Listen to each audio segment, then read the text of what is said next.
क्योंकि ये जंगल राज, महाजंगल राज इसको कहा जाए। फॉरबिसगंज में पिछले एक महीने में 3 हत्याएं हो गई है और अपराधी सरेआम घूम रही है। फॉरबिसगंज में कारोबारियों को अपराधियों की नजर लग गई है। पिछले 24 घंटे में 3 कारोबारियों को अपराधियों ने गोली मारी है, जिनमें अब तक 2 लोगों की मौके वारदात पर मौत हो गई है, जिससे पूरे इलाके में हड़कंप का माहौल है। ताज़ा मामला रजिस्ट्री ऑफिस के पास का है, जहां पर अपराधियों ने प्रॉपर्टी डीलर की दिन दहाड़े गोली मारकर हत्या कर दी है।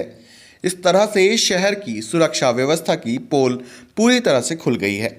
पिछले 1 महीने में अपराधियों ने 3 कारोबारियों की गोली मारकर हत्या की है। इलाके में लगातार आपराधिक वारदात होने पर विधायक विद्यासागर केसरी ने नाराजगी का इजहार किया है। एसडीओ ने जल्द मामले का उद्भेदन करने का दावा किया है। रजिस्ट्री ऑफिस के पास हुए इस वारदात के पीछे कौन है?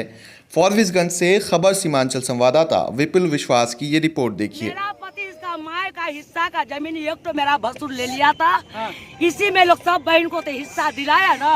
इसी में लोग का झंझट चलता था।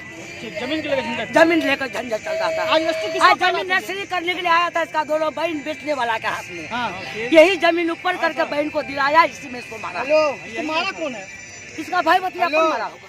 क्या नाम है इसका भाई बतिया? नाम भूला नहीं बाबू, बाद में बताएंगे। पोस्ट ऑफिस बाद में बताएंगे बाबू। पोस्ट ऑफिस के पीछे। अभी हम नाम भूल रहे हैं बाबू।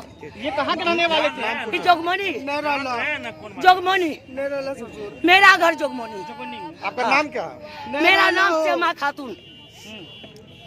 मेरा नाम है सेमा खातून है। मेरा पति है नाम नारायण। हम लोग मोहब्बत करके शादी किए। जल्दी आवा ना, हम लोग पहुँच लिए। ये बहन से जमीन रजिस्ट्री करवा करके आया था, जमीन बेचने के लिए इसको मारा आज। इसी में मारा है बाबू। क्योंकि ये जंगल राज, महाजंगल राज इसको कहा जाए। फॉरबिसगंज में पिछले 1 महीने में 3 हत्याएं हो गई है और अपराधी सरेआम घूम रही है। शहर में ट्रिपल लोडिंग पर अपराधी आते हैं, सरेआम पब्लिक वाले प्लेस में गोली चलाकर निकल जाते हैं और पुलिस कहाँ है किसी को कुछ पता नहीं है। कांग्रेस क्या करने जा रही है? कांग्रेस मांग करती है कि यहाँ के पुलिस जो वरीय पदाधिकारी है उस पर कार्रवाई करे, उसको दिशा निर्देश दे कि वो अपराधियों को धरपकड़ करने में जल्दी लाए। विगत 2 दिन से होती है और इसमें अभी जो ज्ञात हुआ है कि उसके पुत्र ने ही अपने पिता को गोली मार दी है। कुछ जमीन का रजिस्ट्री का मामला था, जैसी सूचना प्राप्त हुई। डिटेल में रजिस्ट्री ऑफिस से इसका डिटेल प्राप्त करूँगा। अभी तो तहकीकात की बात चल रही है।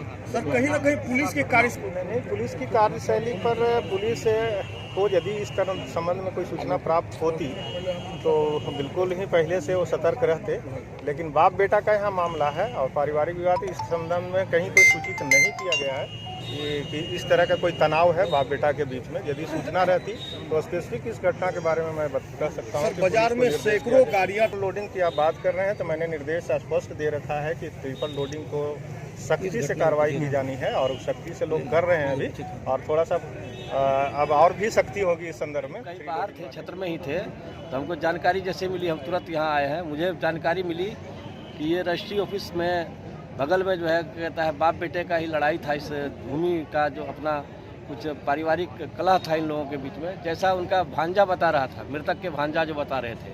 और जो पल्सर गाड़ी से, काला रंग के पल्सर गाड़ी से लोग आए हुए थे, उसके पुत्र और 2 लड़के और थे।